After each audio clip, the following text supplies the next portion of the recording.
आप सभी के हृदय में विराजमान परमात्मा को मेरी राम राम। आज जन्माष्टमी है। इस अवसर पर रामचरितमानस का एपिसोड हम विश्राम में रख रहे हैं, क्योंकि अनेक भक्तों की कुछ जिज्ञासाएं आई हैं, कुछ प्रश्न आए हैं, और उनका यही अवसर सबसे उपयुक्त है, क्योंकि वे सभी प्रश्न भगवान श्री कृष्ण से संबंधित हैं। तो यह शुभ अवसर है जन्माष्टमी पर उन प्रश्नों को उठाने का, उनके समाधान देने का। अब उन प्रश्नों की यात्रा पर हम चलते हैं। पहला प्रश्न पूछा है एक भक्त ने, मैं भगवान कृष्ण जैसा बनना चाहता हूँ, क्या यह संभव है? हाँ, क्यों नहीं। बहुत सरल है भगवान कृष्ण जैसा बनना। आप सांझ ढले निकलिएगा मोहल्ले में, आपको आज मंदिरों में, मोहल्लों में, जगह जगह पर बच्चे भगवान कृष्ण बने हुए दिखाई देंगे, गोपियाँ और राधाएं दिखाई देंगी बनी हुई। और बचपन में आपकी माताजी ने भी आपको कृष्ण बनाया होगा। कृष्ण बनना कोई कठिन काम नहीं है। बस एक बाजार से धोती ले लेनी है, मोर का पंख ले लेना है, मुकुट ले लीजिए, बांसुरी ले लीजिए, और बन गए कृष्ण। कृष्ण जैसे हो जाएंगे आप। और देखिए फिर कितने सुंदर लगते हैं। कुछ फोटोग्राफ भी अपने करवा लीजिएगा। तो कृष्ण जैसा होना कोई कठिन नहीं है। हर जन्माष्टमी पर बच्चे कृष्ण जैसे बनते हैं। आप कह रहे होंगे कि नहीं, आपके कहने का यह अभिप्राय नहीं था। मैं दूसरा अभिप्राय आपको और ऑप्शन दे देता हूं कृष्ण जैसा बनने के। ऑप्शन नंबर 1, भगवान कृष्ण की 3 पत्नियां थी। आप कृष्ण जैसा बनने के लिए 3 विवाह कर सकते हैं।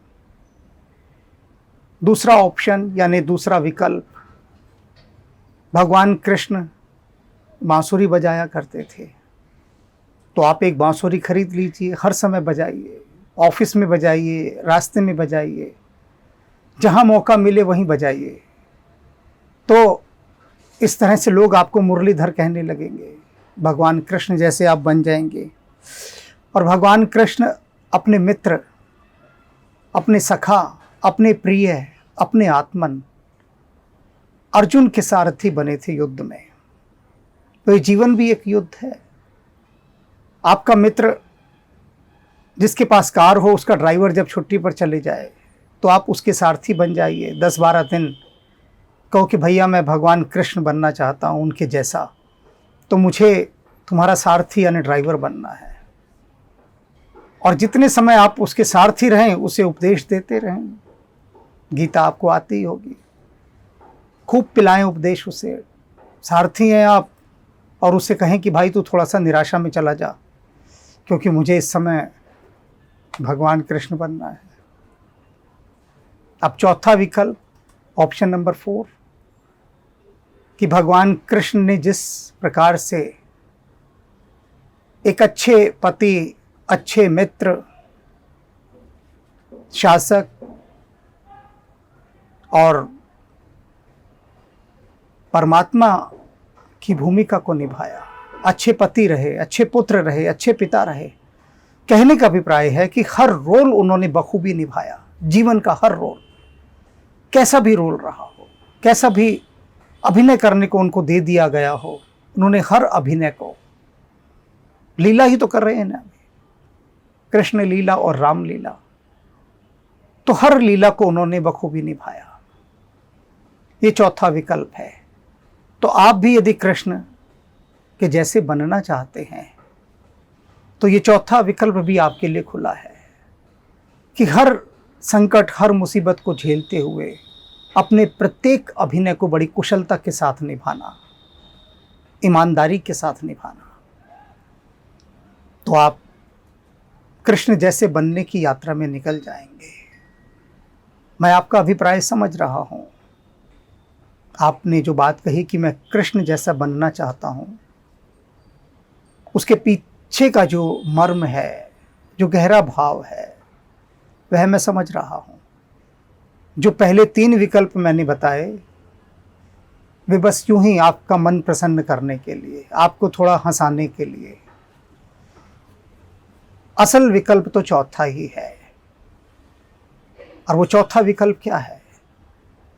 कि भगवान कृष्ण जैसे बनना है। क्योंकि सारे दिव्य पुरुष इसीलिए आए कि उनसे कुछ प्रेरणा पा सकें। तो एक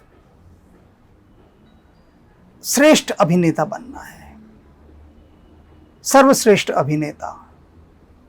हर भूमिका जो आपको दी गई है, उसे ईमानदारी, मेहनत और पूरी प्रतिभा के साथ निभाना है। ईमानदार रहिए अपने हर रिश्ते के प्रति। अगर ऑफिस में काम करते हैं, दुकान पर काम करते हैं,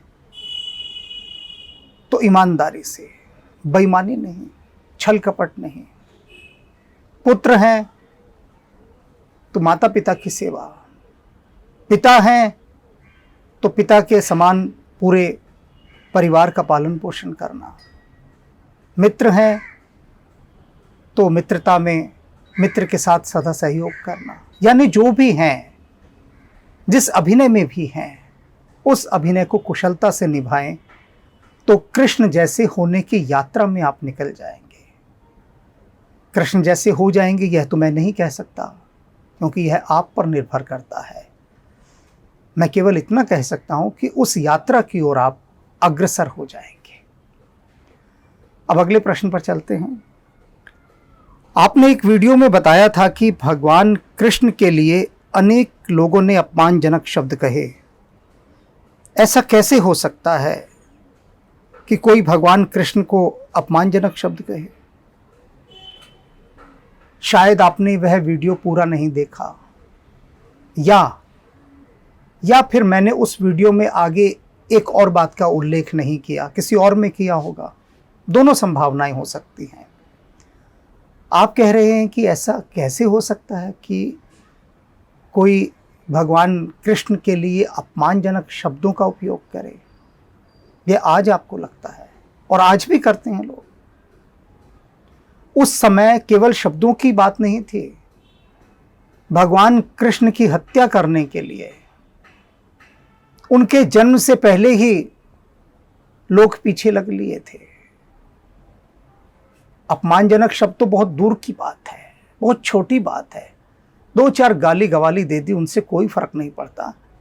लेकिन हत्या करने के लिए, जन्म से पहले, कि पैदा भी ना हो पाए कृष्ण, उससे पहले ही उनकी हत्या कर दी जाए। और पैदा होने के बाद तो सिलसिला ये जारी ही रहा, थमने का ही नाम नहीं लिया। इस सिलसिले में एक के बाद एक हत्यारे उनके पीछे पड़े रहे, एक के बाद एक हत्यारे। जीवन भर कृष्ण इन हत्यारों से ही लड़ते रहे। और आप कहते हैं कि कोई कैसे अपमानजनक शब्द? लोग हत्याएं करने पर उतारू हैं। दुर्योधन ने तो उनको बंदी बनाने के आदेश दे दिए थे कि बंदी बना लो कृष्ण को। सोच सकते हैं आप। और यही नहीं, चोरी तक के आरोप लगाए गए भगवान कृष्ण पर कि सैमंतक मणि उन्होंने चुरा ली। और चोरी का शक केवल आसपास के लोगों ने ही नहीं जाहिर किया। एक स्थिति तो ऐसी आई कि उनके खुद के भाई बलराम ने भी उनको चोर समझ लिया कि सैमंतक मणि कृष्ण के पास ही है। और उस चोरी का ऐसा भयंकर आरोप था। बाद में सब चीजें स्पष्ट हो गई, बात सामने आ गई कि कृष्ण ने चोरी नहीं की थी, लेकिन आरोप लगाए लोगों ने चोरी तक के। और आप कह रहे हैं कि कैसे कोई अपमानजनक शब्दों का कृष्ण के लिए उपयोग कर सकता है। आपकी भावना ऐसी है, आपकी भावदशा ऐसी है, किंतु परमात्मा तक पर आरोप लगाने वाले, दोष देने वाले और उनकी हत्याएं करने वालों की भी एक लंबी भीड़ है, लंबी फहरिस्त है। आपने देख ही लिया होगा, मैंने जो उदाहरण अभी आपको दिए, आपको बात समझ में आने लगी होगी। तो अब तीसरे प्रश्न पर हम चलते हैं। क्या भगवान कृष्ण कभी निराश नहीं हुए क्या, यानी कभी डिप्रेशन में? कैसे हो सकते हैं? जन्म लेते ही जिस बालक को कृष्ण कहा जाने लगा हो, हमें तो बड़े आनंद की अनुभूति होती है ना कृष्ण नाम सुनते हुए। आपके घर में कोई बच्चा पैदा हो, उसको भी छोड़ दीजिए, मान लीजिए आप पैदा हुए और आप थोड़े सांवले हैं, गोरा रंग नहीं है, और सब आपको काला, ओ कालू, ओ कालू ऐसे कहने लगे, और आपका स्कूल में भी नाम लिखवा दिया जाए कालू, तो आप तो डिप्रेशन में चले जाएंगे कि जिससे देखो वही मुझे काला कह रहा है। काले लोगों में मैंने बहुत बड़ी ये हीन भावना देखी है, इन्फीरियरिटी कॉम्प्लेक्स, कि वो अपने कालेपन से बहुत उदास और निराश रहते हैं कि हम काले हैं। तो भगवान कृष्ण, जिन्हें बचपन से ही काला कहा गया, कृष्ण का मतलब होता है काला, काले को संस्कृत में कृष्ण कह दिया। श्याम भी तो कहते थे उसको, श्याम का मतलब क्या है? काला। तो बचपन से ही जिसे काला कहा जाता रहा हो और फिर भी वह आनंदित है, लोग कह रहे हैं काले कृष्ण, और वो मुस्कुरा कर देख रहे हैं, प्रसन्न हो रहे हैं कि हाँ मैं काला हूं। स्वीकार भाव। कैसे वो डिप्रेशन में जा सकते हैं? लोगों ने उनको कहा माखन चोर, चोर बोला कि ये मक्खन चुराता है, मुस्कुरा दिए। लोगों ने कहा तू है क्या, हर समय बांसुरी बजाता रहता है, मुरलीधर। शिरोधार्य, सिर माथे पर रख लिया वो शब्द मुरलीधर। लोगों ने कहा ये तो कायर है, कहाँ का वीर है। रणछोड़ दास, रणछोड़ दास के नाम से उनका मंदिर बन गया।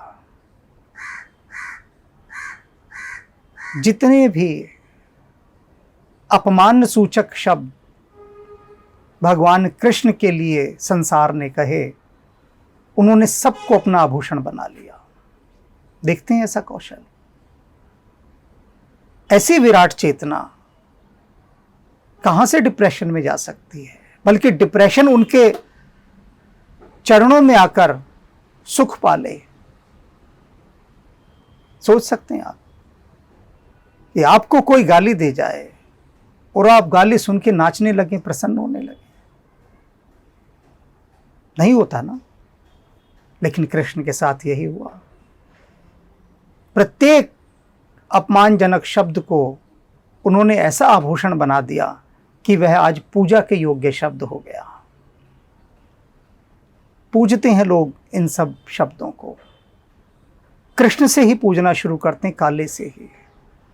तो सबसे पहले तो यहां वे लोग जो थोड़े से सांवले हैं, काले हैं, सौभाग्यशाली समझें स्वयं को कि उनको कृष्ण का रंग मिला है, राम का रंग मिला है।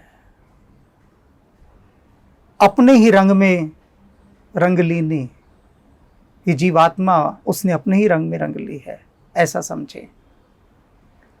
तो ये बाहरी रंगों को, बाहरी संबोधनों को देखकर जब हम निराशा में जाते हैं, तब हमें एक बार अपनी नजर फिराकर भगवान कृष्ण की तरफ भी देख लेनी चाहिए कि क्या उन्हें कोई फर्क पड़ा इन नामों से, इन रंगों से? कोई फर्क नहीं पड़ा। तो आप जान गए होंगे कि कृष्ण के पास जाकर तो डिप्रेशन भी, जिसको कहते हैं कि उत्साह से ऐसे भर जाता है। अर्जुन डिप्रेशन ही तो था, और डिप्रेशन कैसा आनंद और नाच से भर गया। तो आशा है कि जन्माष्टमी पर कुछ जो मैं प्रश्न यहाँ उठा पाया, उसके माध्यम से आज भगवान कृष्ण के प्रेम में हम थोड़ा अधिक डूब सकेंगे। इन बातों को अपने जीवन में स्थान देकर, कृष्णमय होकर, और कृष्णमय होकर ही हम कृष्ण बन सकते हैं, कृष्ण जैसे बन सकते हैं, कृष्ण को अनुभव कर सकते हैं। मधुराधिपतिरखिलम मधुरम, मधुराधिपतिरखिलम मधुरम। भगवान कृष्ण का सब कुछ मधुर है, सब कुछ मधुर है।